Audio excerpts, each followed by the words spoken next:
Hi, everyone. My name is Bruce, and I'm the man with the hands.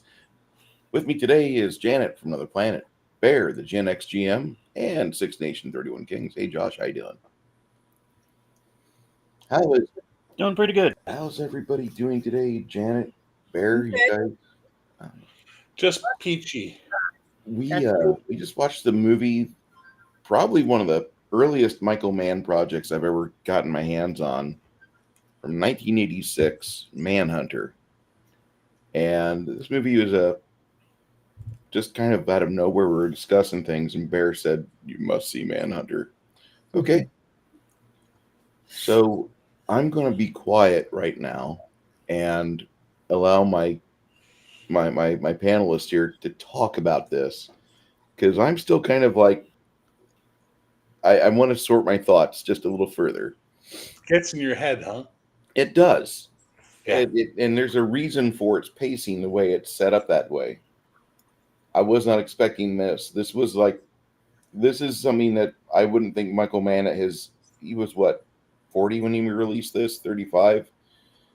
This is early in his career for fiction projects, and he knocked this out of the park, I thought. But I'll shut up here. Janet? Well, I'm just going to say that it's a great film. You should see it.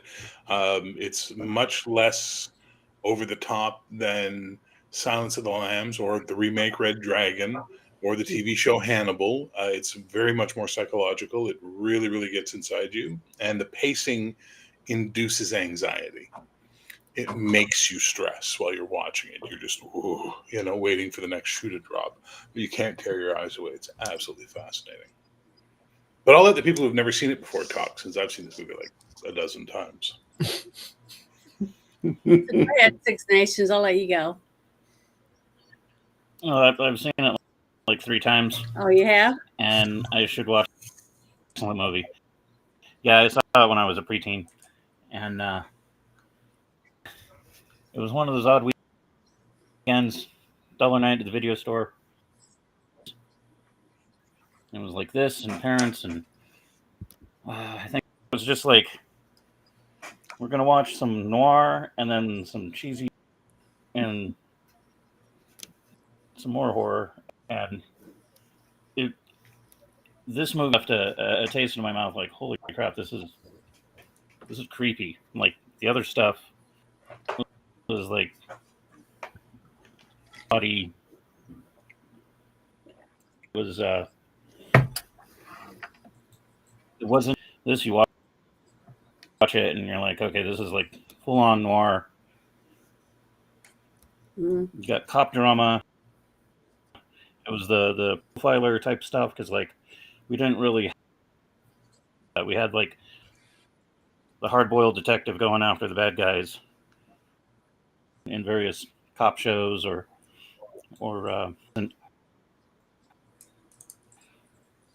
of this caliber. This is Silence of the Lambs, and then we saw that, and as Bear had said earlier, it was more comical and over the top, creepy with your skin. And as a kid, the 40s and 50s noir films, and they got the Michael Mann vibe, which pretty much defined the 80s. Crime Story and Miami Vice and whatnot. And Is this legitimately considered watching a this, noir it was film? like, God. I would put it there. pile it in with the cop films. Yeah, it's a cop film, but it's not That I saw noir. growing This up. is not a noir film. With the way that he did his shots, him and the director of photography, I would say this movie's really close to being noir. If you guys think so, I disagree, but I'm not going to argue it. Yeah, I disagree too.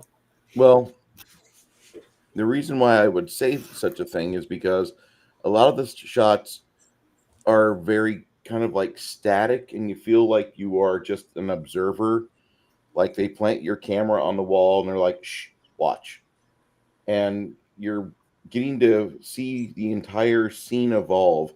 Things will be in the way so you can't see the actors' faces. Like whenever he first goes and talks to Hannibal in the jail cell, the locking mechanism is right over Brian Cox's face. And I noticed myself trying to lean and look around the fucking locking mechanism and watching that. But all these neat tricks are displayed throughout the entire show where the director of photography is intentionally playing with the camera and giving it this vibe that you are literally part of the action, even if the action's from a fixed location. It's not a dynamically moving or kinetic film. It's a lot of the shots are from planted locations, it feels like. Well, yeah, I mean, like the whole thing with Lecter and the thing that he makes a point of framing it so that the bars never move, right? So no matter which shot you're looking at, the bars are in the exact same place, which is a really interesting technique. But again, hi, Boosh. I agree with Boosh. This is Michael Mann style. This is not noir, in my opinion. Noir is a very distinct type of films and storytelling that isn't just about camera position or lighting. There's a lot of I don't have the experience that you or Janet have, and I apologize. But I would. No, dude. What is the definition of noir? So film noir is, there's a lot of different film noir, but let's get you the textbook definition and see if you feel it qualifies, right? So if we define film noir from Britannica, film noir is a style of filmmaking characterized by such elements as cynical heroes, stark lighting effects, frequent use of flashbacks, intricate plots, and an underlying existentialist philosophy. The genre was prevalent mostly in the American crime dramas of the post-World War II era. Okay, well, I would say that this does have some noir elements in it. Absolutely, yeah. Because of the you just read it, like there's some definite flashbacks. There's definite stylistic choices with the setups, with how they got the footage. It's Michael Mann. So I think Michael Mann has noir influences for sure. Like, that's clear. He's very influenced by noir films. Like, Collateral is probably my favorite Michael Mann film. And it's got all those elements in it as well. But again, it's not quite film noir in that sense for me. And that's just splitting hairs at this point in time. But this is because Michael Mann has his own unique Michael Mann. Like, you watch the episodes of Miami Vice he directed. You watch anything he's done, it just looks like a Michael Mann film. Did he do Miami Vice? I'd never seen the movie, and I didn't look it up to find out. The only thing I looked up was pictures so I could see what the women were wearing in the thing. That was it. And then I watched it, and now we're talking about it. So I didn't really have any time to really dig up anything. I'm looking at some stuff right now on my phone for like trivia and stuff like that. But what I saw was the opening scene. You're introduced to a man who's already been traumatized and working on fixing his relationship with his wife and his son. You don't see a flashback. You don't really know exactly what happened to him, especially if you didn't see the movie before or put together that it was based on a book or any of that stuff, which I didn't even realize when you guys were telling me about it. I was like, there was a movie before that, you see, when you guys were talking about wanting to watch it. So I'm glad I didn't look it up, because that's the view I had. And it was more like I was immersed into the story because of the hunter and the hunted. I was in between both of them. And I got to see it from like looking up at them as almost like at a childlike, because you don't know anything about them. You're learning as we go along. It's almost like I'm following along, writing notes, like a apprentice or a assistant. Okay. And I'm not supposed to speak. I'm just supposed to learn. So I'm writing things down with both of them. And every time we got a little more deep into Dollarhide's personality, I got a little more creepy. Like I was wanting to step away from him, because he was giving off this vibe that I didn't know if he was going to snap at any second. My heart sank when he met the woman, the blind woman, and they started to connect, because I almost felt like, oh my God, I just need to tell her she's going to die. He's going to kill her, because that's the feeling that I had, because I felt like instant dread whenever he came in the room. So it was really, really psychological for me to watch this unfold, because the hunter was actually immersed in psychological torture himself, especially when he went and saw Hannibal Lecter at the prison, and then he ran all the way downstairs and outdoors, and he had to loosen his shirt. And that's one of the first bloopers I saw. He loosened his collar, and then the guy's taking pictures, and now his tie's back up. You know what I mean? So there was a few little mistakes in there that weren't edited very well, but I could see that. But the acting was not bad. The story was really, really well told, because I felt like I was riding along for the ride, basically inside of the movie. That's how I felt. I really did feel that way. And I couldn't pull myself away. I was clenching my hands. I don't know, holding my breath a couple times, worried about what was going to happen, especially when I found out that Hannibal Lecter had gotten an address that he was going to have his family attacked and killed or whatever. I was, I don't know. I felt like I couldn't do anything. Like I was in a helpless state, that I was there seeing it unfold, but I couldn't do anything about it. That was very frustrating for me, but that's how real it was for me. It was more like a documentary, or as it was unfolding in front of me, than watching the other movie with Hannibal Lecter and Anthony Hopkins, because I felt like it was a theatrical movie. I knew the whole time, even though it was great, I knew it was a movie. This one, at points, I had to stop myself when I was clenching my hand so tight, digging my nails, and oh, this is a movie. This isn't real. But it was hard to tell. I mean, I could see the psychological damage that FBI agents and other people that hunt people like this must go through. I mean, it was tormenting to me. And the flashes of just little tiny flashes, like the little girl in the plane when she looks over and sees the pictures of the dead people with the pieces of mirror in their eyes, and she's like, "Mommy, mommy." My heart sank. I mean, it was, I don't know. It was really, I mean, I had goosebumps. I was sweating. I know it sounds really stupid, but I really was that intense to me. That was really scary thriller to me, psychological thriller. Didn't they rent out or buy like 100 or 120 seats on the airplane to get the filming for that? They chartered a plane, to fly from Chicago. They couldn't get permission to shoot on a plane. So they said, all right, fuck you. We're going to go guerrilla style. And they basically chartered a plane for the entire crew. And then in the flight from Chicago to Miami, they shot all the scenes they needed in the plane, and they assuaged the flight crew by giving them production jackets from the movie. Mm-hmm. So they that was good. That just shows you that he thinks on his feet. They think on their feet. That's why it was so realistic, I feel, is that when a group of people want to see something come to light, they read a script that's so freaking good, or a story that's so great, they all want to see it come to fruition. You have the actors, the crew, and the director, and the cinematographer, and makeup, everybody all want to see this thing be successful. And that, I can't believe it didn't do better at the box office, because it looked like this was made with care. You know, they did the best they could to make it as real and raw as they possibly could. And I'm telling you, I was in it. I couldn't crawl out of it. It was scary. I probably have nightmares tonight. Right. I thought it was very good. I was really impressed with this movie. I from the opening get-go of it, I thought initially, like, okay, this is not a atypical movie that I'm being shown here. Everything about this so far is completely just, it's almost like they're filming a series of events that happened in the 80s, and we get to be privy to watch it. Mm-hmm. And I think I want more Brian Cox. Like, I love Anthony Hopkins' work. Go ahead. Stole it with Hannibal Lecter. Absolutely. It's just because he's so fucking charming and non-threatening, and even when he's saying those horrible things to Will Graham about sleeping and stuff like that, he's so like he's not like, it's not intimidating. It's not meant to be ooh boogie boogie boogie. It's just this guy talking to him, and then you have to process in your head, this motherfucker killed and ate people.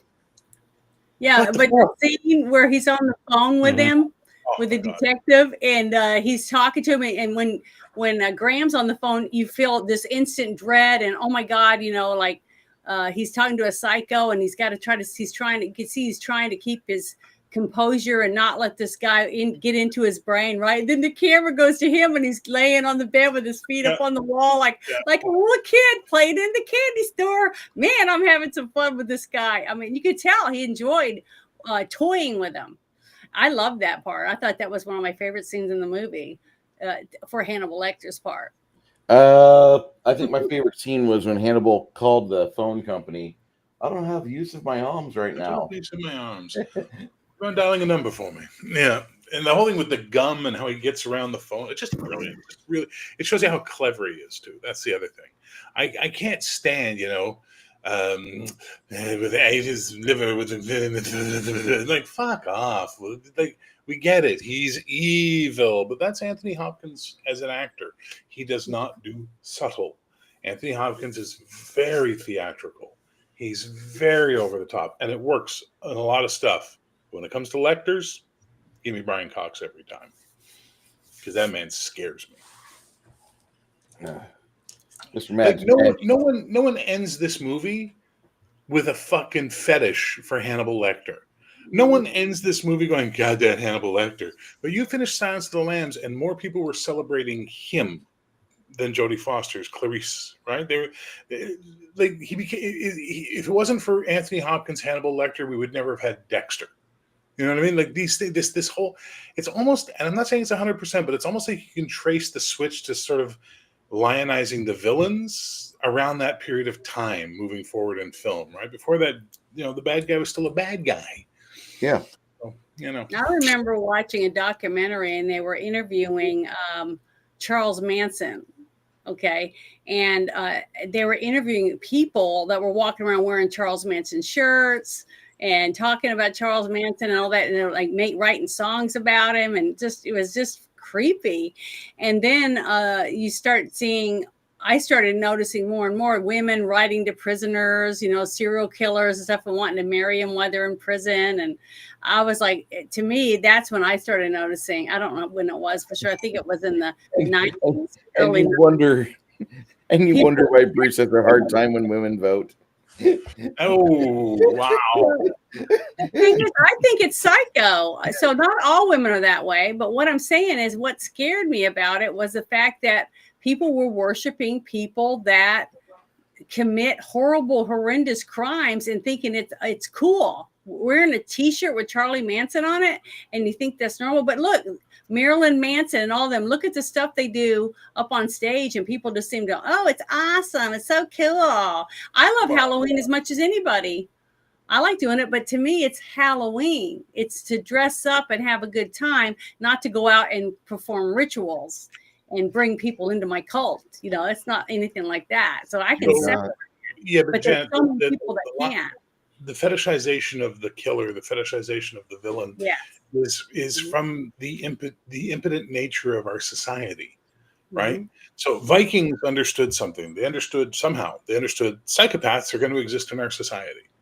And every so often, psychopath's going to psychopath. We got to deal with this. They figured out sending the psychopaths on boats to other places to get all their psychopathic shit out meant they came home and were perfectly useful for 6 months and contributing members of society. And then it was time to send them out to kill people again, because that was what you needed to do with them, right? We don't have those outlets anymore. We don't have any kind of outlet like that in our society. They tried to replace it in men with team sports and things like that. But clearly, with the rise of serial killing and murderers and all the kinds of things we've seen over the 20th century now into the 21st century, it's clear something is broken in our psyche in Western civilization. There's a snap. There's something that's gone wrong for us. And that's a symptom of it. The female. So if we look at the psychology of the female choice of breed, right? That's always what it's going to be. Females are attracted to what they want to breed with. That's sort of what they want. So if they're feeling it, they start being attracted to very bad people. Now, we used to see that with, the wife beater mentality or stuff like that. But now we see it with the proposing to serial killers on death row and all this kind of shit, right? And it's a failure of psychology and mental health in Western civilization. And that's why I like this movie, because this movie doesn't make you glorify anybody. You want to see the Tooth Fairy get fucking murdered. You want to see Lecter no more Lecter, thank you. And you want to see Will Graham succeed. You want to see the hero triumph over fucking evil. And I think if we as a media group or consumer insisted on more heroic films and less anti-heroic films or villainous films, we might actually see society have a little measure of healing happen at this point in time. But what's sad about that? This came out 1986? 86, yeah. Okay, and it didn't even make the money back it spent to make it. That just shows you back in 1986, this kind of movie with a hero that kicks ass and fights for justice, right? And gets his family back. Because this time he wasn't all depressed. He had cuts and bruises on him, and he scooped up his son and was ready to go and be a dad. See, he was back in his realm as a dad and a husband, and he took down the bad guys, right? But the people didn't want to buy tickets to it. So let's look at the biggest movies of 1986. What do we got, boy? The box office for 1986. Let's look into this bad boy. Top Gun. Top Gun, right? Oh, okay. Crocodile Dundee, The Karate Kid Part 2. Actually, I can't believe Back to School made that much money. I love that movie. Aliens, The Color Purple, Star Trek IV: The Voyage Home, Ruthless People, Out of Africa, and Ferris Bueller's Day Off. That's your top 10 grossing films of 1986. Where's Big Trouble in Little China? Down at number 36, number 46? Big Trouble? Yeah. Manhunter was 78. Big Trouble 72. Jesus. And if you go through the list, there's a lot of movies. There was so many good movies. You go, these are way better than most of the top 10, right? Let's see, from the top 10. Top Gun.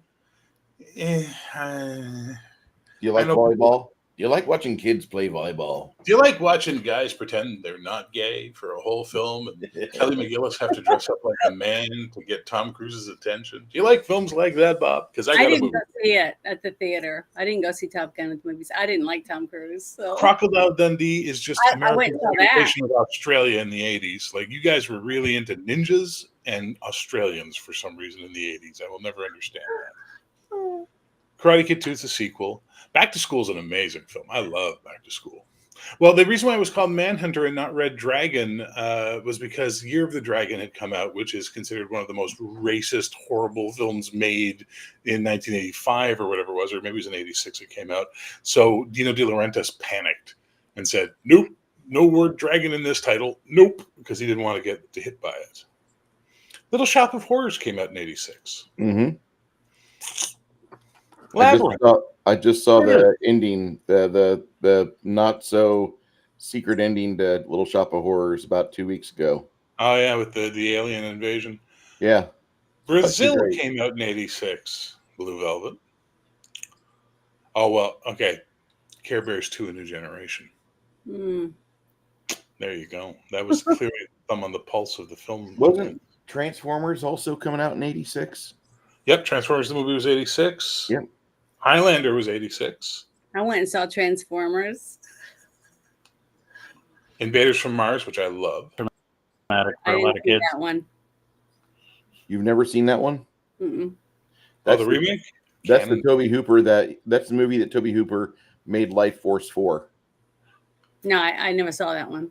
Oh. Yeah, basically he was giving a choice. You got me to watch it, so he was allowed to make Life Force because he agreed to make Invaders from Mars. And he's happy to remake. I thought Invaders from Mars was a game, like on one of those machines, and they had things that went back and forth like that and shot stuff up or something. That's Space Invaders. Oh, okay, that's right. Sorry, that's what it was. Night of the Creeps was 86. I love that movie. I saw that one. Oh, you've never seen Night of the Creeps? Mm-mm. Oh my God, it's one of my top 10 films. It's brilliant. We're going to watch the stuff before Night of the Creeps, though. The stuff is good. So they only do the top 200 films here. There was a sequel to Hard Bodies called Hard Bodies 2. Was that a workout movie? No. Was it Hard a Bodies was a teen tit film of the 80s. Yeah. There's a movie I to defy wanted gravity. on the list with Jack Nicholson and Mary Steenburgen. I can't remember the name of it now. When she buys him, keeps him from being hung to work her mine. My mom had it. She loved it. That movie. Oh. I can't remember the name of it, but I want to put it on the list because it's a good comedy romance or whatever. We haven't done a comedy romance in a long time. And I don't normally like comedy romance, but that one I really liked because my mom loved it. Well, then let's do Romancing the Stone. I like that one too. Oh, you've seen it. Never mind. That's a great movie. But I can't remember the other one's name right this minute. My entire gold Owen gem South. Owen South. That's the name of it. So put that on the list, please. What song? What song on the Manhunter track? What song not on the Manhunter soundtrack? Yeah, what song are you talking about there, Bubba? I feel like you're missing the sentence that came before this one. I don't know. Yeah, I don't know. I don't know. This is what you want. This is what you get. Oh, Public Image Limited. I don't know. Is that on the soundtrack? I don't know. I don't remember. And Bush says earlier that like the main reason this movie failed is because it was not marketed for shit. And then whenever critics got a hold of it, they just slammed Michael Mann every which way you could. I don't have the Siskel and Ebert clip about this. I'm sure there's one out there. Did they not like him as a director? I'm willing to bet they slammed the shit out of it because Michael Mann was involved with Miami Vice at the time, if I remember right. Didn't that start in 84? Yeah. 84 is when Miami Vice came out, I thought. And people, like, if you were just into popcorn shows, that was a great popcorn show. If you're a critic, oh, God, I couldn't watch Miami Vice. And the worst part is that they're missing out on something truly amazing, which is that Miami Vice is deep. Like, you watch some of those episodes of Miami Vice, and it's like Michael Mann's depth comes through. You know, amazing shots of the black Ferrari, which wasn't really a Ferrari, driving through Miami at night with those really cool angles, and like, Crockett locked in his head somewhere about something. It's such a good show. People just shit on it because it was popular. It was a very well done show. It was popular for a reason. And yeah, they had hot men and hot women in it. Critics didn't like his style because he had a new way to film things, and they were wanting Car 54 style fucking cinematography because that was what they were raised on. Boring ass, no offense, boomer shit. Yeah. The thing is, he was very how do you put it? Avant. He was avant-garde. He was new. He was doing something that no one had seen before. Fresh. Yeah, very fresh. And unfortunately, the critics didn't like his style. Later, they'd come to love it. Like, I mean, look at the critical praise The Insider gets, right, as a movie. The guy's is an amazing director. But when he first shows up on the scene with these types of stuff, Thief got mixed reviews, but Thief's a great movie. But Miami Vice was just, it was too much for television. But it doesn't matter what the fucking critics said, because it was the number one goddamn show for like a couple of years in a row. Because people just fucking loved it because it was something different and good. Same with this. Manhunter, audiences didn't know what the fuck to expect when they went to see this movie. And what they certainly didn't expect to see was a cop drama where they had a sinking feeling of anxiety in their chest for most of the fucking movie. You know what I mean? Mm-hmm. So they're not going out talking it up. I thought it was a psychological thriller. That's how I took it from the very beginning. Simply from the opening, you know that he's been traumatized, but you don't know for sure what it is, especially if you didn't know. See, it's so funny to me that Bruce picks all these movies and he's so critical before we even watch it, simply because of the director. See, I try not to know anything about it so I can just be critical of the overall movie. I like that. That's why I love seeing movies I haven't ever seen before, because I'm totally, it's a blank slate, and I like that because then I'm absorbing, from the backgrounds, the acting, the storylines, whether the squibs were, good, realistic, how they were holding the gun, all these different things. And this put it together and this pick and not nitpick every little thing, because the one thing that makes movies entertaining is the fact that they are unique and different in different ways. If it's exactly the same movie over and over again, I don't want to waste my time going through that shit. If you are involved in the film, if you're watching the film and you're engaged and you're enjoying yourself, you will forgive multitudes of errors and nitpicks. If the film has not brought you in and it's lost you, you will pick out every wrong hair. You know what I mean? Like, it's just something for your mind to do. So well, one thing is some people, they already had their mind made up before they even see it, simply because they don't like the actor that's in it, or they don't like the director or something, the story itself. It's bullshit. They're doing this, that, and the other. And right off the bat, they don't want to see it. It's just bullshit. I didn't go see that movie with the Marvel, Miss Marvel, or whatever her name was, Captain Marvel. I didn't go see it simply for the fact I heard enough from other people about the story itself. I said, fuck it. I'm not going to spend my money on a movie that I know is. Did you ever read the old Captain Marvel comics? Yes. Yeah. The one was my favorite character for the longest time. Dude. Monica Rambeau was my girl. Mm-hmm. Like that was my interracial crush when I was a young boy. So here we are, and they're going on about how bold and brave it's going to be that they're naming Carol Danvers Captain Marvel and what a blow for women that is. And I'm like, y'all forgetting Monica Rambeau standing right over here? Like, she was Captain Marvel in the 80s. She's a black woman. Storyline ever. She's a great character. Maybe some. No. Okay, no. Okay, and then you're right. The movie sucked. Yeah, the movie was terrible. But the part that I had the biggest problem is that nobody in media was even paying attention to the Monica Rambeau story, where her father affirmed what she was doing was right, because up until that point, she was doubtful of all the choices and things that she was doing. She didn't even know how she would quit. She wanted to quit. And her father had to instill in her, like, I'm so proud of you. You're my daughter. And here you are being the person I could never be. Mm-hmm. And it's a single black male father telling his daughter that. And I had a couple friends at the time that were of the darker melanin persuasion. And those comics were passed around all of their friends, all their sisters, all their brothers. And eventually, kind of like pick a couple of those up for birthdays and Christmas. Mm-hmm. And I gave that comic, gave like 3 comics away back in 1997, 98 to friends of mine that they were interested in good comics, but they didn't have good choices of comics at the time, because I forget the arc that was going on, but DC had stolen the thunder from Marvel. And people just weren't into reading Marvel. And I gave these comics away. And they're like, holy shit, Bruce is a man of culture. I'm like, no. But having met you, I can clearly say no. Yeah. It was just, I thought these comics were great. And Marvel could have had a runaway hit if they would have just made that series to film.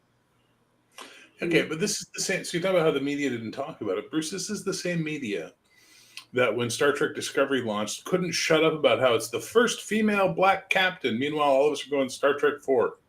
There was a female black captain in there. She was the captain of the Saratoga. Yep. And featured prominently on screen. And what are you fucking timestamp in just a minute? All right. us Trek nerds will give you the fucking timestamp when that happened. Yeah, seriously, but the same thing happened when Voyager came out. Oh, Janeway, the first female captain in Star Trek. We're like, Star Trek 4, motherfuckers. Yeah. Star Trek 4. You made a big deal about it then, and you all seem to have forgotten about it. And this is because we have a very shitty journalistic world now. We that refuses to do any work. Just eats whatever they're fed by the corporate machine and goes, yep. And therefore, as a result, we are uninformed. And if you don't know, you don't know. So you think it's real because the media told you. So it must be the truth. And then as a result, you don't understand shit. So my advice to all of you is turn off your TVs and just go rent movies and and just watch anything that catches your eye, and you'll find shit you love. We did that in the 80s, baby. That's what we been did. doing We that went to for a decades. video store and just went, what the fuck is this? I don't know. The cover looks cool. Let's read the back. Blah, blah, blah. Goes to a farm and meets an Thank you, alien Bush. that eats his dog. Okay, let's watch this. Fuck it. And we discovered movies like Reanimator because of that, and movies like Pumpkinhead, and just Well, we were movies- lucky that we were able to do that in the 80s Frankenhooker had the talking cover. and the 90s because we didn't have Press the button. Snapchat, we didn't have TikTok, we didn't have all that shit. That's very true. You know, we needed entertainment, and we didn't even have the and same. the good thing was, the good thing is that we could hang out with our I was just going to say the video covers. You Go two are ahead, like go ahead. the funniest first date ever. I Like love I watching said, them dance.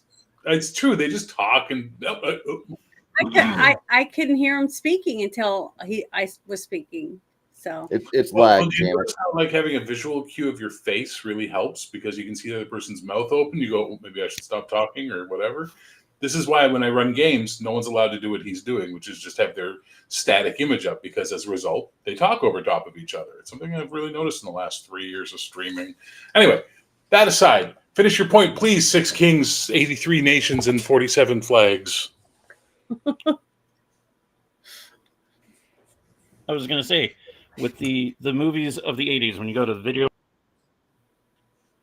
the cover couldn't even, like, half the time. It was just like some random art on some of it.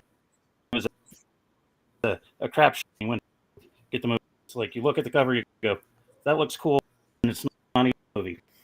So that mystery of is $1 tonight, That was the or do I want to pay the full $4 or $5 for this? Like, now we got the internet, so you can like look up in advance. Yeah, well, Pandora's And box the internet. being closed. I don't know.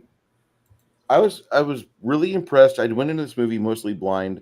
I only knew one thing. Brian Cox was Hannibal Lecter.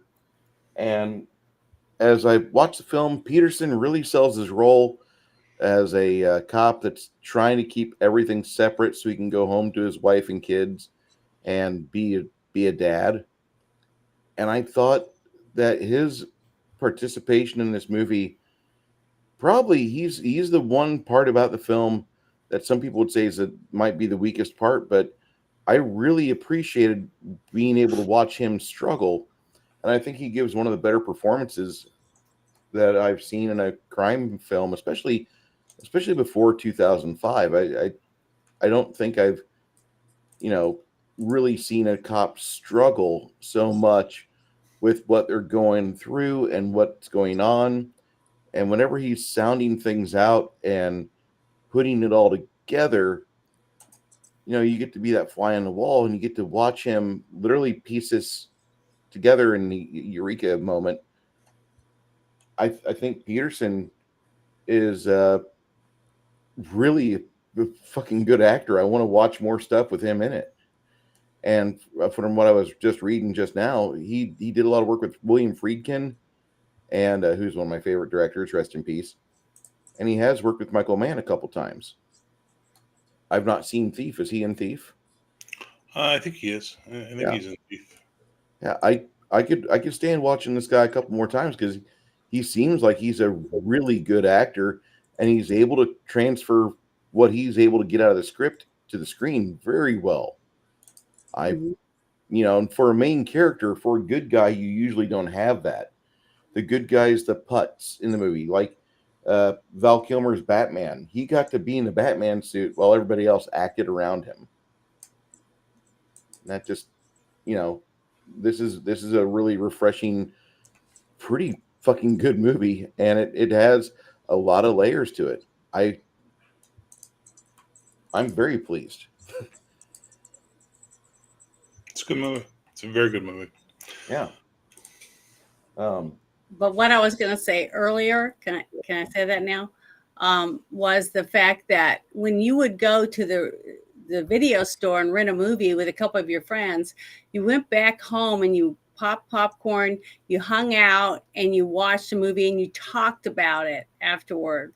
You discussed it, and then you recommended it to other friends that weren't there. Today, you go and you spend $20, $35 for two people to go to the movies, and you watch a movie. Nobody talks about it. You go home and that's it. That, you know, it's just over with. That's if you go to the movies, because today now you can sit on your phone and watch it alone in your bedroom and never even get dressed, if you know, or do anything to go motivate yourself to go out of the house. You can just play a video game, watch that, go to the refrigerator, get a sandwich, or order Uber Eats. You never have to have contact with another human being all day long and be entertained. That's the difference between having movies to rent, you know, off of a shelf, an interactive lifestyle with the humans compared to what we have now. So Janet, that's the difference.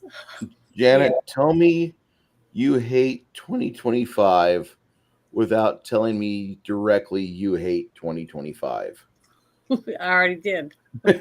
Because I swear, like, we maybe living in the country is a good thing for most people, but I think for some they need to be able to reach out and touch more humans than what they've got. Yeah, you know?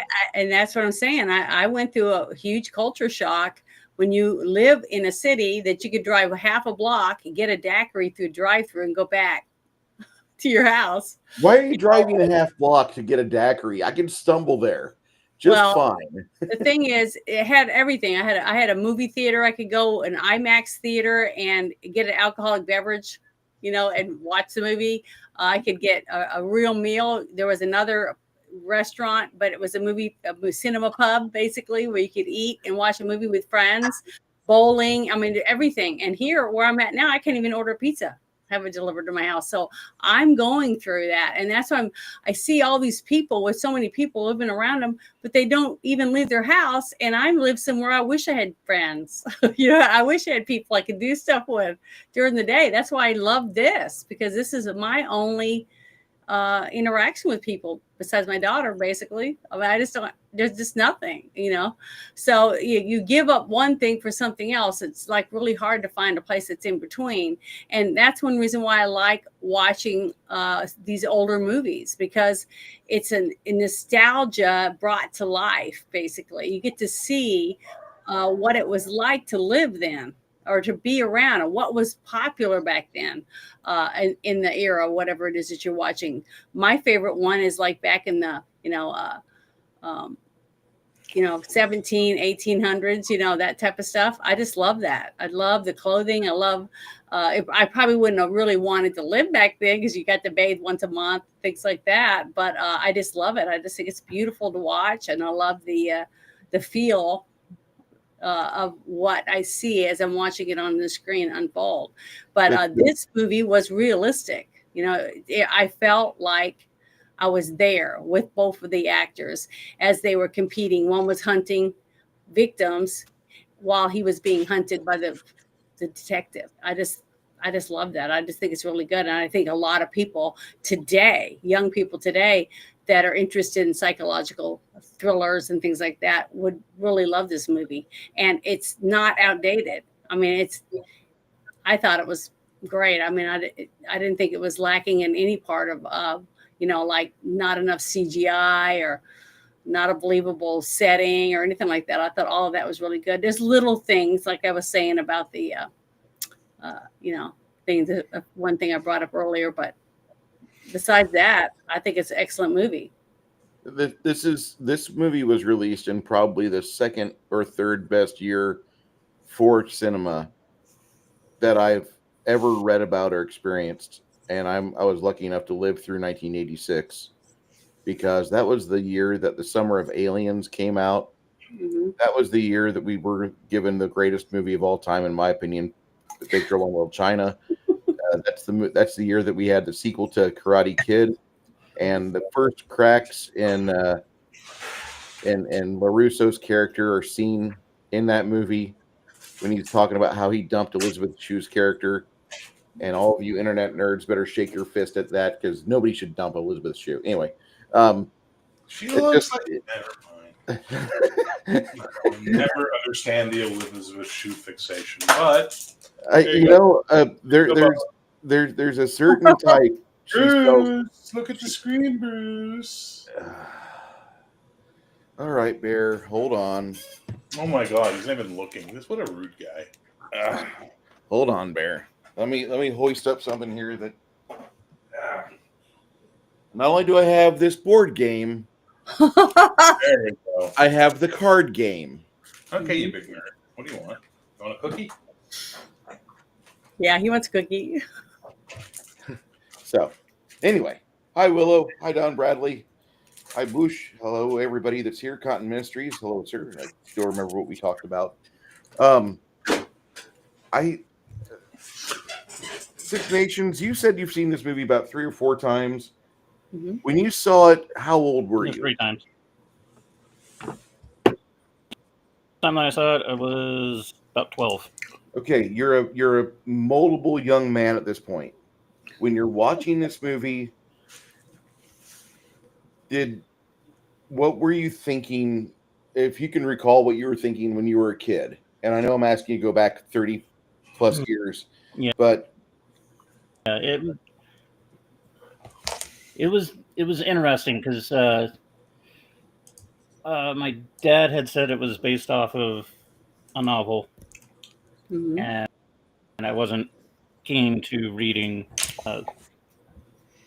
crime thrillers or serial killer stuff. Like my mom was into that in the 90s, like Green River Killer and all that weird shit. Because I guess that was later, but I always liked cop films, noir, crime thrillers, mysteries, all that.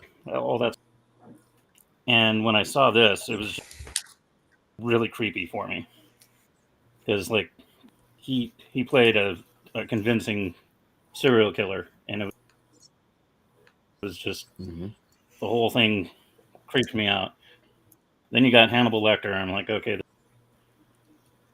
like supposed to be this genius psychiatrist, and he's also a cannibal about him, but he's creepy but he's really nice, and I'm not getting it. Like, I don't understand. Later on, it made more sense, but the idea of this cop who has to climb in the minds of all these solve these horrible crimes. Like, you go there and you see the crime and it's horrific. God knows what. And then you got to go and figure out, okay, this is a habit that they have, and they have to figure out what's the next step. Where are they going to go? Like, that was a little bit beyond me. When I ended up watching it by the 3rd time, it started to click. And that was 90s, right before Silence of the Lambs.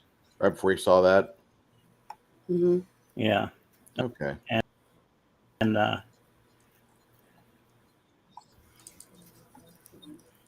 no, it was a lot different from the, like, you know, the police dramas from the 40s and the 50s, like that vibe.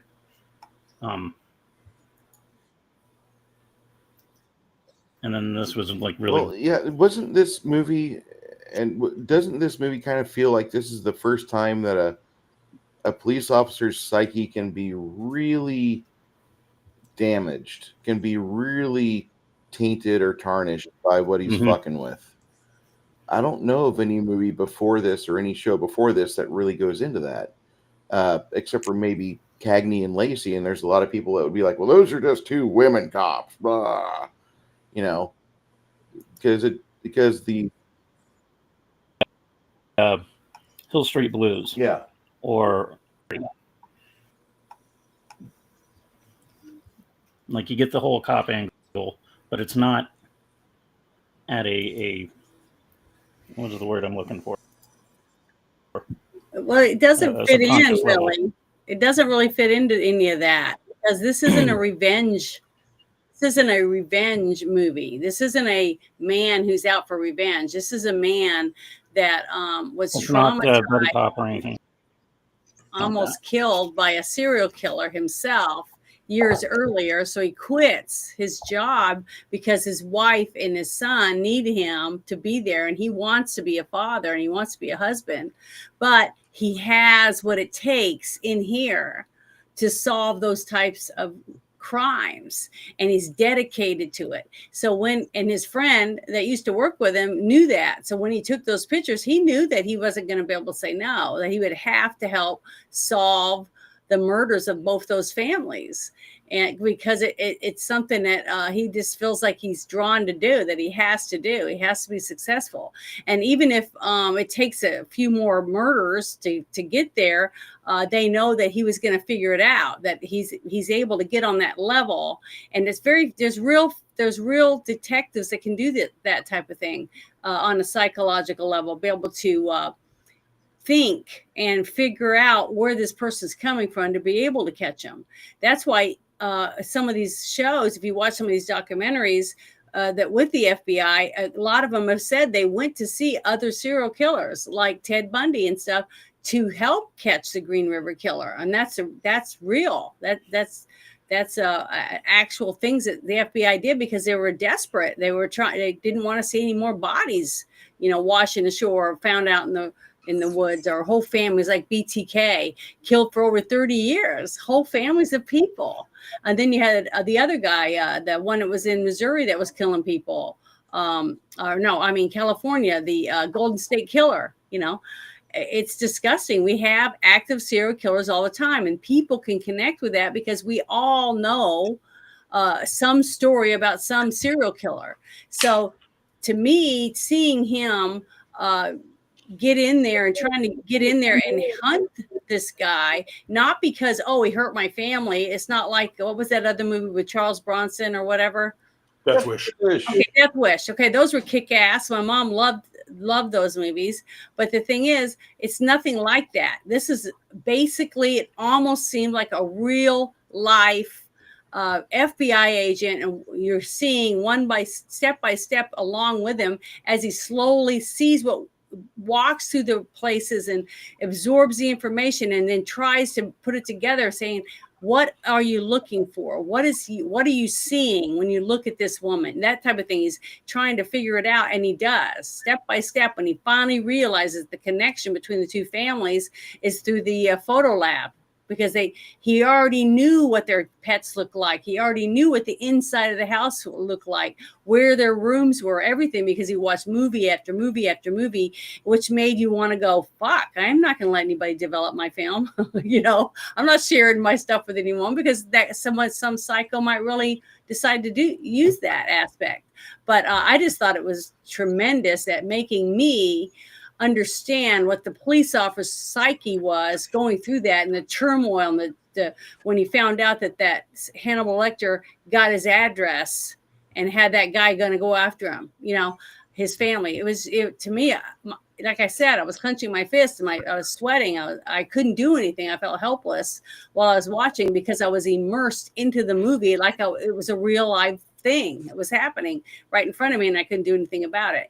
That's how good this movie is, and there's not a lot of movies that can do that and make you feel like you're involved in it in that deep wise. And that's why I'm surprised that it didn't do way better at the box office, because it's a very well done movie. It's very well made. It's very believable. In retrospect, there's been a lot of people that have come around since 1986. And they have started to declare that this movie is probably one of Michael Mann's shining early glimpses of the genius that he had. Now, people like myself that watched a lot of Miami Vice when they were a young kid already know that Michael Mann was a genius. We already remember the good times watching that show on a Friday night. I have no problem telling people Michael Mann's one of the best fucking directors and best fucking producers that Hollywood's ever had. And I can cite movies and various scenes to illustrate that. you know, a lot of people want to talk about the cafe scene with De Niro and Pacino. And I would rather just say, go watch Band of the Hand. That movie is fucking amazing. You probably haven't seen it before, and it's one of the better films that came out during this exact same time. In fact, I think they were wrapping up Band of the Hand whenever he was working on this, or they were doing pre-production when he was wrapping this up. I can't remember, but they both came out in '86, also the year that Critters came out, and it's just a banner year, I might say. So it's no 1984, but it's a close catch. It is a close second or third, and I would say for me the other year that really hit, you guys would know if you're channel long time subscriber, 1994, and I think that those 3 years in cinema in Hollywood were some of the best years. The bank got a hold of some really good loans for making some amazing products, which we have now on our hard copy shelves, and a lot of you will rewatch those on your phones and tablets and go, man, this is really good. Yeah, it all came out one after another after another after another. It was one of the best things you'd ever seen. Janet just pined in on one of my favorite actors of that time, because Dennis Farina was a very familiar face in the early 90s. And whenever he would go on TV, they would never stop to talk to him about his time in Chicago PD. And the guy had worked his ass up from being a beat cop to being a detective for Chicago. And he was kind of fun to listen to, but there was always like a restraint on a lot of his interviews, because he could go so far and talk to you about, oh, you know, this thing. I'm kind of reflecting back on some times I had, but he couldn't really go into a lot of detail on things. If he had been born, you know, in the 70s, and he'd be doing those same interviews now, you'd have a link from ABC or NBC. If you want to see the full uncensored segment, follow this link and you can go to our website and you can watch the entire discussion as you watch Dennis Farina break down every single aspect and goes into these ugly situations where he's able to discern and just completely dissect the events that happen. But he never was quite able to do that, but you could always see it under the surface. You know there's some good dirt there if they would just let him shovel enough. You know, my favorite Dennis Farina line is of all time in any movie. If you say it's from Striking Distance, I'm going to laugh, but go ahead.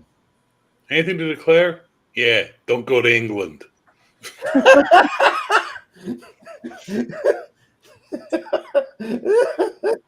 That resonates strong. Snap. Such a good movie. Oh, I love Dennis Farina. I think he's one of the, sadly, you know, he's passed, but he's one of the gems that Hollywood got a hold of, and they were able to mine his work and just let him kind of have PTSD on camera, and it was a lot of fun to watch, or nostalgia, whatever you guys call it. So, Bear, upon watching this film, upon recommending this film, somebody who hasn't seen this movie before, I already know you're gonna say, yeah, go see it. But I would also like to ask, what would you tell somebody before they see this movie to be kind of aware of, or is there anything in particular that you would want them to have particular intentions to view or to be mindful of? No, just open your fucking mind. Just lose yourself in a film like we used to. Take the time to invest. Don't fucking be on your phone. Don't pause it 8 times to go take a piss. Watch the fucking film. I don't care if it's Manhunter, Star Trek 6, The Undiscovered Country, The Phantom. I don't care what movie it is. Watch the fucking movie. I am so tired of the way people watch movies now. They turn them off halfway through. They get on the phone. They do this. They go make supper. It's like, no. In the old days, you blocked out the period of time to watch the fucking movie. And that was, I'm watching a movie. Hey, the phone rang. I'm ignoring it. I'm watching a movie. No, I'm worried about dying. I'm watching the movie, right? we have become too accustomed to pausing movies. We've become too accustomed to the home experience. But back before we had VCRs in every house, and they were considered rare, where else did we watch movies other than the cinema or the drive-thru? TV. Well, how much time did you have to go get food? You had all the time in the world before that. 2 to 3 minutes. 120 Maybe. seconds, 240 seconds, maybe, if you were lucky. It was a big commercial break. And then there was no stopping it. It was the mad dive over the couch to land back in the seat and then look at your sibling and go, what did I miss? You know, because you were too busy getting nachos for everybody or making popcorn in the microwave, or whatever the case may be. You need to watch the fucking movies again. There's a movie that I love called Session 9. Session 9 is a horror film. Me and my friends, my girlfriend at the time, my best friend at the time, and this girl we were trying to set him up with all went to see this movie. And we sat in the theater watching this movie. And when it was over, we all were just like, I was scared. I didn't want to get up and leave. I was too scared to leave. And it was we really were like, all four of us were like, holy fuck. So I was telling friends about this. I was like, I watched it. It wasn't that scary. I said, oh, really? Where did you watch it at home? Yeah. Did you turn all the lights off? No. Did you have a conversation with your wife while you were watching the movie? Well, yeah, we were talking about the film we were watching. Yeah. Did you go make food? Yeah, exactly. So you missed the experience of the movie because you let life come into the movie. Get out of that, especially a movie like Manhunter, because Manhunter has a very psychological depth and impact that's going to cause you anxiety, but not like, but like, anxiety. You know that thing you got when you watched Psycho when you were a kid? Or that feeling? We're going to get that feeling. I saw this movie in 1986 when it came out. 16 years old. I didn't know what the fuck I was getting into. And when I left, I was like, I don't really understand this movie I just saw, but fuck, it was good. So it came out on VHS. I rented it and I watched it again. I sort of get what I watched, but I'm not really sure. But there's some cool shit that really happened. I really liked it.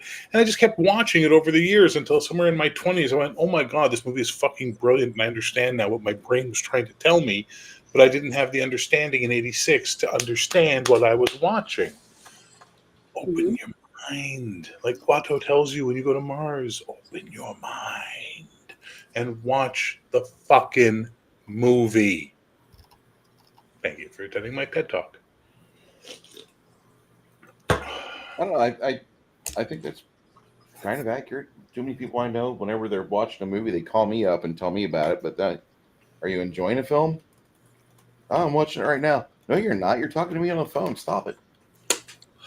The myth of multitasking is one of the biggest lies that has ever been sold to the human race. And they really sold it hard to women. Women can multitask, men can't. No, you can compartmentalize. You can shift your attention from this to this to this to this to this. But you cannot focus on two disparate ideas at the same time. The human brain cannot do that. So you compartmentalize. What women are really good at is switching their compartmentalization quickly, where men are kind of focus, focus, focus, focus, focus. Women are like, what? That's why your mom could talk on the phone, iron, cook dinner, and slap you in the back of the head all in the same breath of air. That's the difference. But if you're watching a movie and you're talking to someone, Bruce is right. You're not watching the movie anymore. You're now talking to someone. Different part of the brain is being engaged. Humans. Well, one thing I wish I'd like to see come back is actual people going out to the movies, make it a family affair. Go to the movies, buy popcorn, sit together and watch the movie. Or a date. Theater, Janet. 2 weeks ago when I went and saw Sinners by myself. Okay, in your area, are people behaved at movie theaters? Yeah, because when I go in the middle of the day when there's hardly any people. Okay, there you go. When you go when there's people there, it's a nightmare. Now, it's an absolute nightmare. And you pay so much for the experience of watching other people misbehave and act like assholes in a movie. Yeah, that was the last time I went and saw a movie. I went by myself, and there was like nobody in the theater with me. And I don't know why they had it there, but it was a film that I had seen 2 years before in the theater. And just one day I look up and, hey, Void is playing again. I'll go see Void. and this is shortly before the turn of 2020, and I like the movie Void. It's not a good movie, really good for special effects, but I was there in mid-afternoon. I'm the only person there watching it, and they kind of made a special appointment to let people come and see this movie, and then the change of the years came, and then you know what happened in March of 2020, which we would like to forget, but don't, just keep that anger in you the rest of your life, and don't let them ever do that to you again. Bruce. Bruce. If they fucking tried killing me the remdesivir, I'm a little pissed off still. So I'm just saying that, you know, don't let them pull that shit on you again. And it just really made me upset. But the times before I had seen, what was it? I saw Infinity War in the theaters, and right as Thor was getting his ass piled on by all the discarded bits of armor, this started the film. Fucking some dude 3 rows down opens up his fucking phablet and blinds like 5 rows of people, and people just start throwing popcorn on him, and we almost have a full-blown riot at the Draft House. And that was the last time I saw a movie after 5 p.m. I'll never do that again. I'll never, you know, no offense, but I kind of agree with you on that, Bear. People are pieces of shit. Whenever they go see theaters, they think it's their house, putting their feet up on the top of the seats. You know, if your wife or girlfriend's got her hair done, now there's a fucking Nike pressing against her hair. It's like, no. So I'll go see movies during the mid-afternoon when the kids are in school. That way it doesn't look like the time that Six Nation 31 Kings went to the movies, and they had PTSD for months after that. Well, the last time I went to the movies at it was an IMAX theater in Metairie. Okay. And it was 6 of us. And my girlfriend had those shoes that light up when you walk, which I had no idea she had those on. But when we get in there, we've already had a couple drinks when we went anyways. But we went in, I'm trying to remember the name of the movie, but it was a scary one. So every time she gets scared, she'd bounce her feet and the lights would go off. So we finally said, take off your damn shoes. So she did. But there was people behind us that kept laughing and talking loud. So we knew they weren't watching the movie because it was a horror movie. So we just turned around and told them, shut the fuck up or get out.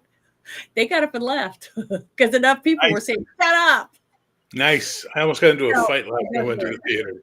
And it lasted exactly as long as it took me to stand up for the other person to just go, whoa, this was a bad idea. I'll stop now. So, you know, sometimes, oh my God, yeah. I remember that. But the thing is, sometimes, you know, if you speak your mind, it works. And what's great is that there's like, if you get there early, you can see a lot of people on their phones and blah, blah, blah, and stuff like that. And one thing I hate more than anything is when someone puts their feet up on the back of your chair. I hate that. That's my pet peeve. But no, I go in the afternoon. This is because it's easy for me, you know, in the afternoon about the 2:30 or 3 o'clock movie.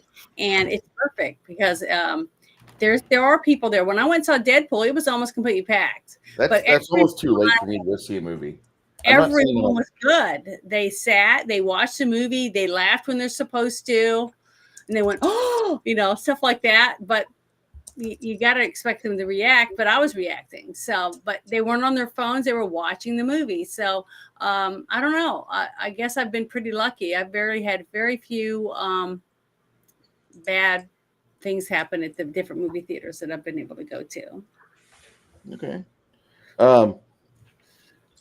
I'd say it started doing 2000s, 2010 and on. It started, like, unless it was a midnight showing where you expect people to interact and whatnot. Yeah, for the most part, if it was like a matinee, you might have better luck, at least in my area at the time. I also had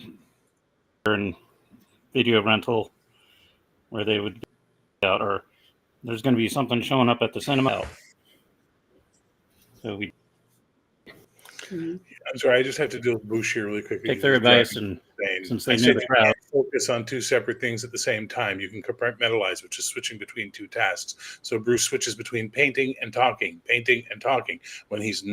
When he's painting while he's talking, he's not focusing on the painting. He's doing something basic. If he focuses on the painting, he stops talking or starts going and making noise. For the love of Jesus and Mary, for fuck's sake, you fucking pedant.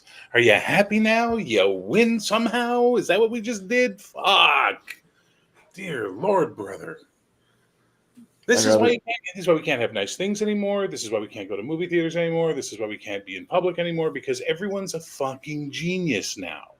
And everybody just wants to prove everybody wrong, and no one wants to be part of communities anymore. Communities are dead. And that's what breaks my heart. Breaks my fucking heart. How and I hate the internet and I love the internet, because I would never have met you guys without the internet. And I adore you guys. You're amazing. But at the same time, I see the damage that the internet has done to humanity. And I'm just like, fuck. You see me on a lot. I am on a lot, but I definitely do a lot of things outside too. I go places, I do things, I go to cons. I went to the Rocky Horror Picture Show last December, and it was a theater full of rowdy people throwing rice and paper and hot dogs and everything, and we were all dressed up and was singing. We had a great old time, but that was what we were supposed to do. You see, but I'm still going out and having fun with real people when I have the opportunity, or I'm outside with my chickens, working in my yard, going shopping, or, doing other things like that, or going to hang out with my sisters. But that's what I see as sad, is that so many people don't anymore. They're fading away. Everybody's not to, on the Janet. back burner. But they're incentivized not to, because of all the chaos that is out there and all the crazy shit that goes on out there. Mm-hmm. Like, I live in a city of 3.5 million people. It's a big city. There's lots of crazy in this city. Mm-hmm. You go up the highway to Toronto, you're living in a city of 5 or 6 million. Well, lots of crazy going on in that city. Imagine New York, where on any random day you've got about 26 million people going through that fucking city. Mm-hmm. How much crazy are you going to get, right? So there's a really big difference between living in, like, say, a small city of 100,000 people and in the rural area around it versus these big urban centers. And the big urban centers have lost their appeal for a lot of people because of what you're talking about. You can't do these things. It's not safe anymore. I stand here in the kitchen doing my dishes, and there's a sort of a field between the two sets of buildings over there. It's weird. It used to be a street. Now it's a field. Who knows? And there's a tree, and I'll see teenagers hanging around the tree smoking. And my brain goes, well, they're up to no good. Mm-hmm. You know what I mean? Like, that's just the way it is now. I can't help it anymore. Well, wait, hold on. They're just teenagers. They're just Are they just teenagers, Bruce, or are they serial killers? I would rather think that they're teenagers doing what I did when I was a teenager, getting away from mom and dad, a mile away from the house with a fucking ugly ass Marlboro cigarette dangling out of my lips, trying to figure out how this inhale thing works. Mm-hmm. And I didn't ever get good at that. I suck as a smoker. So maybe I would like to think that, like, the teens that are out there want to get away from mom and dad and look cool smoking cigarettes with all their dumb friends, that will continue to be a thing as generations go on, because you'll have parents like, don't experiment, don't do stuff, don't try new things. It's not good for you. It's addictive. And absolutely.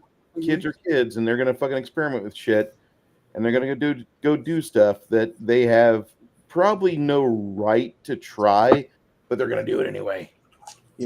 And this is how you have teen pregnancy. This is how you have teen pregnancy. Well, thank you. You're 100% right, because the reason I left where I was, and my city wasn't anything compared to what you're living in right now, is because I was some things happened when I was just going to my car from the grocery store, and I started thinking about it. I don't know what if it was nighttime? What if nobody was around? What would have happened differently, even during the middle of the day? So I started thinking about, I need to make some changes, because I don't want to live. I don't want to disappear and no one find me. So, But I grew up in a town of 2,000 people, and we had violent crime there, of course, as well. It happens everywhere, right? But what this movie does is it puts us into the place of something we've had to deal with since the 70s as a real palpable thing, which is the idea of serial killers. Like, we didn't really think about them much before the 70s. And the reason we started thinking about them in the 70s, they'd always been there, was because the media started talking about them endlessly. Because the 70s is when they figured out if it bleeds, it leads, right? They honed in on it like a fucking laser in the 70s. And then it just continued all the way up through the 80s and everywhere we get now. So now we're in a point where we look at a movie like Manhunter and we don't go, how shocking that this man would go and kill these people. No, we just go, yeah, okay, yeah, that makes sense, yeah. See, That's I'm glad I'm not terrifying. like them. That's why I'm glad I'm not like everyone else, apparently, because it's scary to me. That kind of stuff is scary, and I worry about children and young people, anyone out there not being able to defend themselves, because you don't know if you're being watched. Just like what we saw when he was off in the woods and he climbed up the tree to watch. No one even knew he was there. Sat there long enough to carve that that symbol into the wood and everything, and take pictures. Yeah. It's scary. I mean, because it is happening right now. I was reading something the other day. They got another woman, another body found somewhere like in, I think it was in New Jersey or whatever. So, we got a serial killer loose somewhere up there in New Jersey. And it's just horrible to think about it. But it's reality. And that's why a lot of people, I think, don't want to think about it, is because they don't want to believe that you can't walk down the street, you can't go jogging, you can't, I changed my lifestyle because I knew I could come here and have a better chance of survival, because I could protect myself a little better than having your arms full of groceries and walking to your car, because nobody cares about anybody out here, so they'll just keep on walking if they see you're getting attacked. And that's the sad truth. That's society now. And I hope it gets better. I hope people start standing up for other people and are able to go to the park and do things without being in fear that, if I go to the park, I'm going to die. So I'm just going to stay home. And I just don't ever want to see that's what our country or our world ends up being for the younger generation. I want to be able to see kids be able to play and go fishing, go squirrel hunting, go hiking, camping, and do all those things, and not worry about tomorrow not waking up because somebody slit their throat while they were in bed. That's a horrible thought. Sorry to be so depressing, but that's what I want to interact. And inject a true story. Yeah, go ahead. So, back in the early 70s, we had Ed Kemper, the co-ed killer, and he used to hang out at the jury room, which was across from the courthouse. And they would mingle, they would talk to him, and he was just like the local dude at the bar. And it wasn't later on that they discovered that he was a serial killer, picking up co-eds and hitch. Mm-hmm. And before my time, because I moved when I was about 3, so it was now 80, 81. And it was weird about that through like a doc, and it was like, holy shit, that was in the town and it wasn't like New York City or New York City, massive metropolis. Sorry, the Gen X reaction again. It was a little touristy town full of college students. So those are where the most crime usually happens.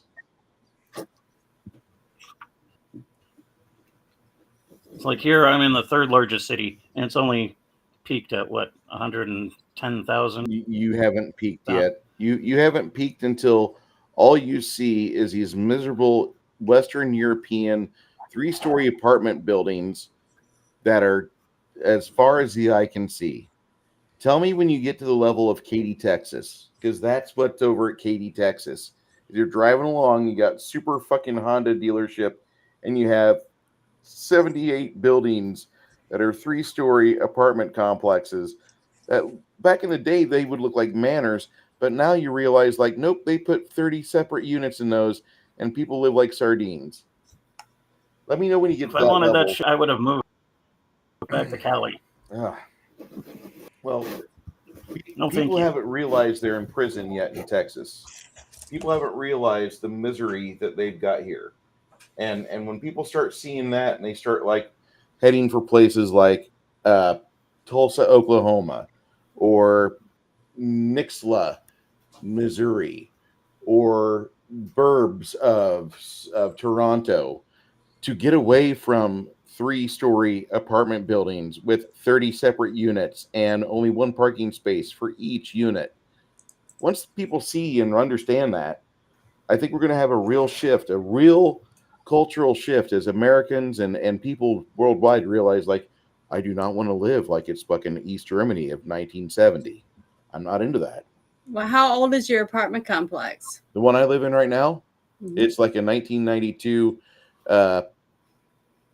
fixer-upper special.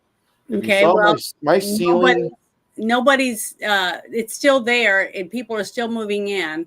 So because it's shit. honestly, I hate to say it, but since the beginning of the first apartment complex, there's always going to be somebody that wants to move into one. Once, no, but it's preferable to homeless. I'm just saying, there's always, an apartment may not be for me, or a trailer house may not be for me, or depending what it is. But the thing is, it's for someone. Yeah, I lived in a trailer years and years ago. When I first moved out, that's all I could afford, and I was proud to have it, a 2-bedroom trailer that I paid the rent. It was my first job and everything. I keep seeing these manufactured home facilities on the interstate as I'm going into and out of town, and their 3-bedroom and 4-bedroom setups are really nice. Yeah. I'm probably going to end up getting involved with one of those, as long as they don't give me like for you septic professionals out there, what they call an aerobic tank system, which is a motorized septic system, which you don't want because it breaks on a frequent basis more than what you can comprehend. And you don't want that. I'm just going to try to save you some money, because it's like having another child that you can't control the outflow of money on. Don't get it. Or the poop. Yeah, it is for you to poop. No, you can't control the poop either. That's what you're saying. It's exactly like a child. You can't control the poop, and you're spending money. Yeah. So I'm trying to find with a conventional septic system, just leach lines, and I can control that. I can fix that. I can fucking auger out the leach lines. I can take care of that business. It's nasty as shit. If you remember, poor what was it? Fred Ward got splattered at the start of the Tremors movie. Janet's that's probably the moment in time where like the bloom fell off the rose for me, because we were watching that and I heard Janet bust out laughing, and I'm like, hey, I've had that happen to me at work before, and she's laughing at me. Well, it was funny. Trauma is real.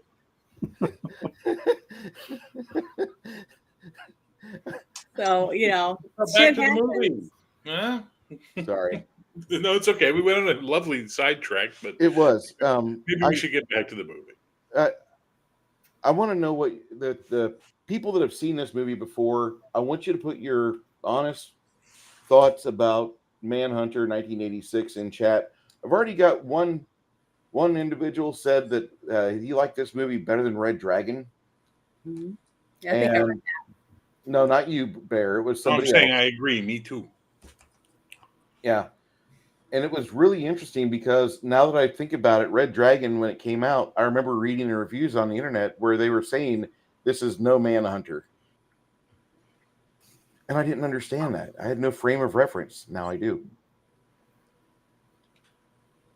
So, I got to get this on DVD. Say again? I got to get this on DVD. Like, it held up really well. I think it held up well. I'm really surprised.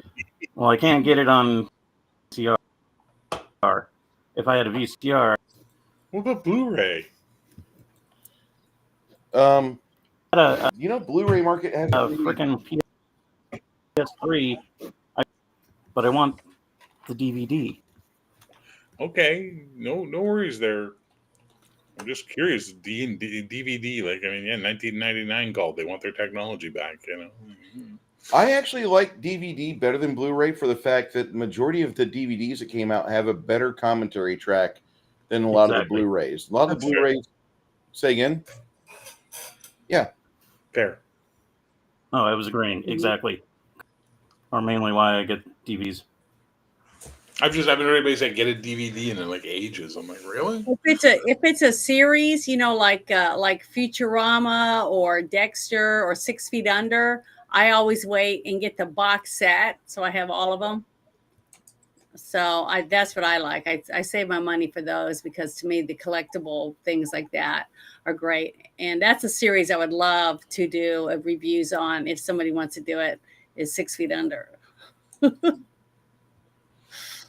I thought it was great. Huh. Very well done. So. I'm seeing a few different DVD sets. Shit. Let me see if I can find the Amazon link. Because this movie is worth it. I think this movie would probably be worth it on DVD or Blu-ray. Yep. I'm still hesitating on buying the Venture Brothers box set. I always miss it when it comes on sale, and I'm like, I should just give it a bite at full price. No, I'll wait. I'll catch it sometime. Never catch it. Holy cow. I believe I have the trilogy of Hannibal Lecter films right here. Let me insert this in the chat, and maybe that won't go right. Yeah, I can't believe we were able to post it. Neither. Yeah, it's the Manhunter, Hannibal Lecter, Silence of the Lambs. Yeah. No, you can just get straight up Manhunter Collector's Edition. But okay, the reason why I posted this is that the Manhunter DVDs were starting off at $20. This is $8.53. And it has Manhunter too. Manhunter, Hannibal, and Silence of the Lambs. How much is it? $8.43 American.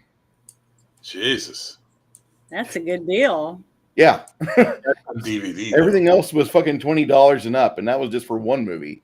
The other, if it's separate DVDs, you got new coasters, guys. So, I'm just saying. And that's not out of the back of some dude's truck. No, I'm not buying it from some kid at a Church's Chicken with a fucking accordion of DVDs.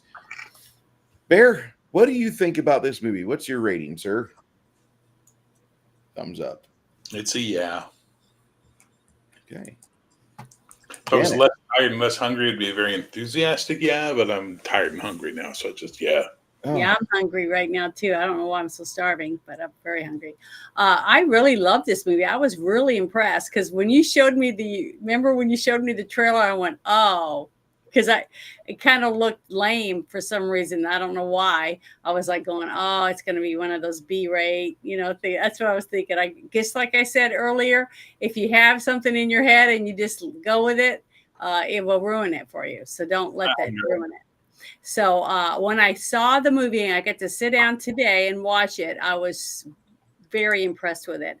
And my rating for this movie is a 9 out of 10. Because I thought everything about it was well done. I thought the acting was excellent. I thought the script was very, very good. I thought every single person they picked fitted the character. I can't even envision someone else playing any of the people. Even I didn't have any trouble at all with Hannibal Lecter being this Hannibal Lecter. I mean, I didn't even think about the other one. This was a totally separate movie to me, and he was great. I just loved that. Especially, I told you the one scene when he was talking on the phone, it was very intimidating, and then the camera goes on him, and he's all laid back on his chair or on his bed with his feet in the air like he was a kid at a candy store. I just loved that scene. It was my favorite scene in the movie with Hannibal, and I don't think it was outdated at all. I mean, they didn't have cell phones. They didn't do a lot of the things that you normally would see out on the street, but it didn't matter. Like the wheelchair coming at you, flaming. I jumped when it was coming. The guy turned. I mean, it was just very well done. And it wasn't comical. It didn't look cheap. It didn't look cheesy. It looked like a very real drama. You know, it was like a drama unfolding. I loved it. I thought it was really good and intense. I was white knuckled through most of the movie, and I was creeped out, and I wanted to help so bad, and I couldn't, you know, because it was a movie. But I loved the ending, to see him smile when his son comes up and he's all bruised and stuff, but he was able to be the dad that he wanted to take the therapy for the first time after he almost got killed by Hannibal Lecter. So I thought it was a very good character arcs for everyone. The wife didn't give up on him, even though she didn't agree with his decision. She was there for him, and she did what she was supposed to be supportive to her husband and her child. I like that. It was a good portrayal of a wife and a mom to me in this movie. And the guy that was was it Farnia? That was his partner. Yep. I thought he did a phenomenal job as a partner. They butted heads a little bit because they both wanted to be successful, and they didn't agree exactly what they needed to do, but it was believable. You know, it wasn't like, oh yeah, whatever, the same cliche. You know, it wasn't like that. It was very believable relationship between the two, and why he came and asked him, please help. We really need to do this before the moon, the phase of the moon again, blah, blah, blah. It just was, to me, it was a very believable, the whole story was believable to me, and it felt realistic. It felt like I was watching a real life tragedy unfold, and I was wanting to help this guy be successful, but I didn't have to because it was a movie, but it was really, really well done. And I say kudos to Michael Mann. I think he did an excellent job. And I really can't tell you anything about Michael Mann. I don't know anything about them as a director or anything like that. But whoever he had as a team that he put together to make this movie, he did a great job because it was flawless. The music didn't take you away from the story. It did everything it's supposed to pull me in as a viewer, and it was pure entertainment. I mean, I was enveloped in this movie, and I think anyone who likes drama and high tension or whatever, that type of stuff, kind of in a movie, will really like this movie and enjoy it as much as I did. So I give it a 9 out of 10. Okay. I'm good. That sounds pretty reasonable. Joshua, 6 Nation, 31 Kings. What do you have for us, sir? Well, 2 out of 100 on IMDb, and that's pretty damn good. But kick it up a notch. I'd say like 85 out of 100. It keeps getting, if you're tired of the MCU and other crap, this is a great palate cleanser.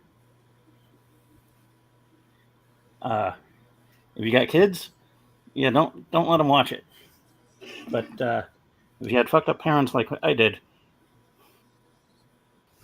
you know, maybe that's your cup of tea. I say watch it. It's a great movie, great cast. It's got the feels. It's a good movie. I'm going to say something for Daryl Arrett before I give my review. He doesn't really watch a lot of horror films. Nothing really scares him at all. Doesn't really find a lot of suspense in them. I'm going to recommend you find a version of Manhunter out there, Daryl. I think this movie is going to speak to you because it gets under your skin. It gets in your head. You just, when you watch it, turn your phone off, lock your door. Nobody needs to be seen right now. Nobody needs to be acknowledged. You just need to watch this film for an hour and 50 minutes. And you need to understand that this is the reason why I say that is that it is a movie that does demand all your attention. If you don't watch it committed to it, you're not going to enjoy it as much as what we did. It's on my list of movies I'd watch again. There are films that are on that list of I would not watch again, Waterworld being the chief among them, but not nearly as bad as G.I. Jane. But I would just say that this movie I got to see again because there's a lot of parts of it that you're watching it and you're seeing it unfold, and it's almost like you're part of the action. It's one of those very few films that does it well. Mm-hmm. Thank you, Daryl, for coming today, by the way. You forgot to say Bad Girls. Get about Bad Girls intentionally. That's really not a movie. That's just like an excuse to waste film.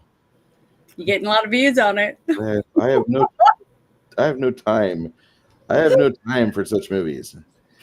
It was good. I tried watching that movie so many times, and you forced me to watch it 30 years later. Hey, it was worth it. Smashing myself. Hey, I've watched some movies you forced me to watch. So yeah, I know. Even. But you know what I've never done to you? I've never given you Willy's Wonderland. Yes, and please don't. Okay. I appreciate it. My review on this movie, I'm going to say it's an 80. It's not 5 stars, but it's an 80 out of 100. And the reason why I say that is that for the fact that this is a movie that in its class, it does really well with what it achieves. And I think that this is a film that most people would like to watch, but they don't have an idea it's out there. And there's a lot of films that claim they get really into the mind of a serial hunter and a serial killer, and this movie actually delivers in that. If your wife or girlfriend is into the first 48, if she's into all these crime dramas, if she loves to jump conclusions, pop this onto her and sit down, watch the film. You're going to find yourself pleasantly surprised. If you've seen it before, probably it's time to have another rewatch of it. I would say this movie gets big marks for its cinematography and for its deliberate pacing, which it never lets go of that regulated speed just to notch the intensity up minute by minute by minute by minute. You're uncomfortable as fuck while watching it. Mm-hmm. Now, if you like what we do here, I'm going to invite you back next Sunday. We're going to watch a movie and discuss it. That movie is John McTiernan's classic from 1999, The 13th Warrior. And what, Bear? I can't be here. I'm so excited. I've been wanting this one so bad. I love this movie. Wait, what? Okay, Bear. What weekend? 2 No. Please go on. Would you be available 2 weeks from now? No. I refuse to give you an answer. Go ahead and watch the movie. Janet's excited. No. There's another movie I can throw in there, and Janet will squeal with delight. Which one is it? Eddie and the Cruisers. Oh God, fuck. I like that one too. Those are both my movies I picked. Yeah, I love. They're good movies. We can't watch the same shit over and over again. We got to watch. Eddie and the Cruisers is okay. We'll watch Eddie and the Cruisers next week. We'll stop with. Well, that's very kind of you, but I don't want Janet upset with me. Well, no, we're not. She's not going to be upset with you. She's not going to be there to review it. Movies. I said, Bruce, I want to see both these movies. So let me ask you a question now. Yeah. I kind of recommended Manhunter when we were talking about Heat last time. I got you to watch Buckaroo Banzai. Did I do a third one yet? There was a third movie I suggested to you too, wasn't it? Oh, yeah, Hell Comes to Frogtown? No, I can't remember. There was a third movie I put in your head. You did do Hell. It was either you or Josh that did. One of us did that one. Okay, but I think I've recommended 3 now. Have I steered? I thought it was Nerdigo. Have I steered you wrong yet? No, I've enjoyed them. I've enjoyed both of them so far. Crow. We watched Crow. Come on, man. Crow was good. Love it. Crow was good. I hadn't seen that one. So, yeah. What are we doing Last Starfighter? The Last Starfighter, we did that last year, but I've seen that before. It was good. Good for you. Anyway, yeah. But, yeah. I can't be here next week, but I can be here the week after. So I'll definitely. There's only been a couple of movies that Bruce has recommended that I was like, oh, my God. And I dodged a bullet because I went on vacation and babysat 2 dogs and missed hundreds of beavers. And I'm so happy I missed it. You should have seen it. You guys had good. fun, right? It was a good man's movie. You guys had a good movie, period. It's not a man's movie. Yes, it is. With a name like Hundreds of Beavers, like it is a man's movie. It wasn't like Snatch. What's the name of this movie? Hundreds of Beavers. Really? Yeah. It's like I'm so thankful I did not. I saw the trailer and that was more than enough. And I'm so thankful you guys got to enjoy it and you had a great time watching it. So I can't believe it. Yeah. So my next vacation, I want you to do another one. I'm glad I missed it. It's one of those movies you had to call up a video store to see if like a new release got put in and you could like order it. person on the other end didn't know if it was a porno or if it was like a legit movie by the title. A porn would have been better, I think. We do have on the list for tentative but not announced would be Flesh Gordon and the Memory Mountains. No, I've already had Flash Gordon. And then there's Flesh Gordon and the Cosmic Cheerleaders. Well, I never saw either one of those, but we did Flash Gordon. It was good. You've not seen Flesh Gordon, Janet? I've only seen 2 porns in my whole life.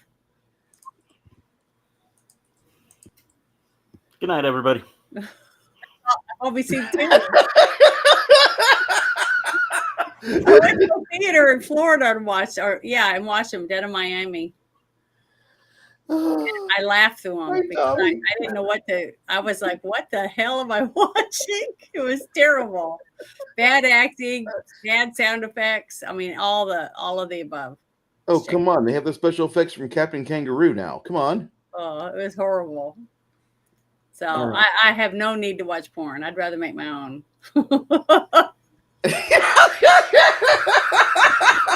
In private, not live or anything like that. In private. So difficult having Janet as a friend and a trusted confidant, and then she says something like that.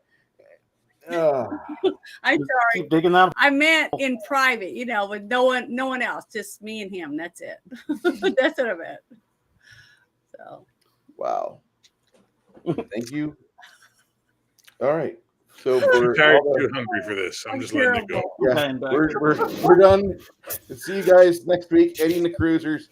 12:30 is when we watch it. We'll probably be turning on the cameras between 2 and 2:30 in the Central Standard Time. Thank you so much. My name is Bruce Lombardo. With me was Baird, the Gen X GM, Janet from Another Planet, and Six Nation 31 Kings, also known as Mr. Josh.